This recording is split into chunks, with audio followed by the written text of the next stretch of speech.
Bonjour et bienvenue sur la cuisine de Philippe. Aujourd'hui, je vous présente une recette de gâteau moelleux à l'abricot.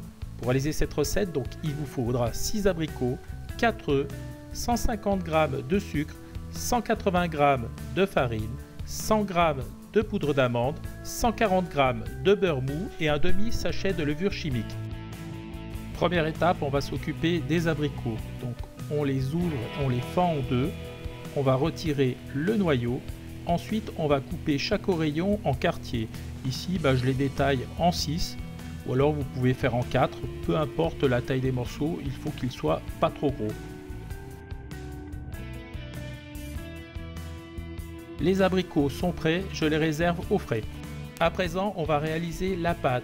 Dans un cul de poule, donc j'y mets le beurre ramolli, comme ceci. Ensuite, je vais rajouter le sucre en poudre.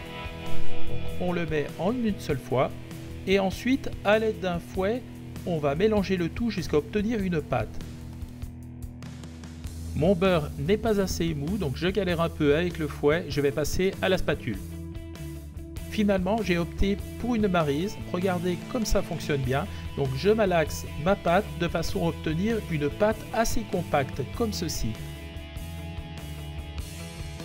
La pâte est bien homogène, je vais pouvoir y rajouter les œufs. Donc je les rajoute un par un, je les casse toujours dans un petit bol au préalable, c'est pour éviter de mettre des coquilles. Et là, je travaille avec la spatule de façon à l'intégrer dans la pâte.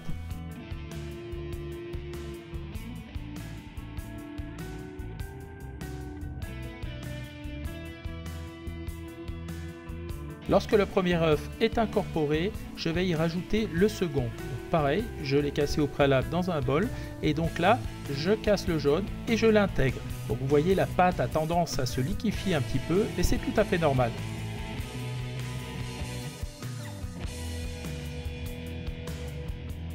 Pour le troisième œuf, je vais reprendre mon fouet. Donc là, la pâte est beaucoup plus liquide, donc je mets mon œuf et je l'incorpore en fouettant vigoureusement. Pour le quatrième et dernier œuf, même technique, donc je verse l'œuf et je fouette vigoureusement. À présent, on va intégrer la levure chimique. Donc on met environ la moitié d'un paquet au jugé. Ensuite, on va mélanger encore vigoureusement.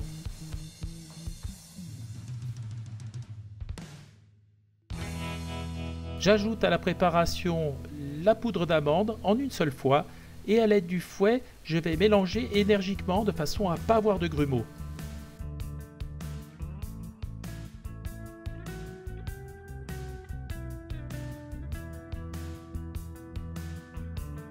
Avant de mettre la farine, je mets une petite pincée de sel et je mélange à nouveau.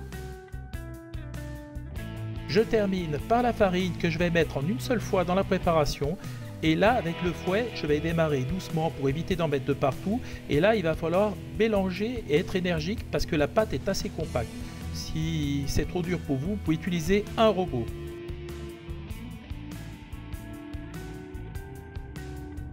La pâte est prête, on voit, elle est assez compacte. On va pouvoir passer à la mise en moule. J'ai beurré et fariné généreusement un plat à cake. Ici, je prends un plat à cake parce que je veux un gâteau plutôt épais. Et dans un premier temps, on va mettre des abricots dans le fond. Donc on tapisse le fond, bon, pas en totalité, on en met une petite couche.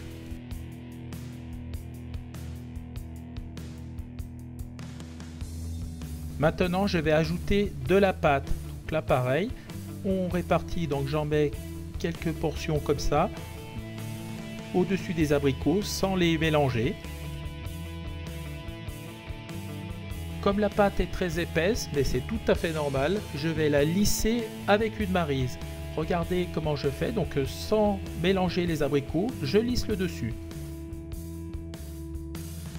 À présent, je vais remettre une couche d'abricots sur le dessus de la pâte. Donc je mets tous les quartiers qu'il me reste, donc je les répartis de façon harmonieuse sur le dessus.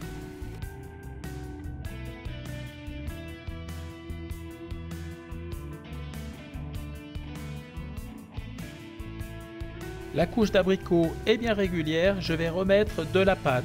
Donc la même technique, donc je répartis la pâte qui me reste sur le dessus et je vais la lisser avec la maryse.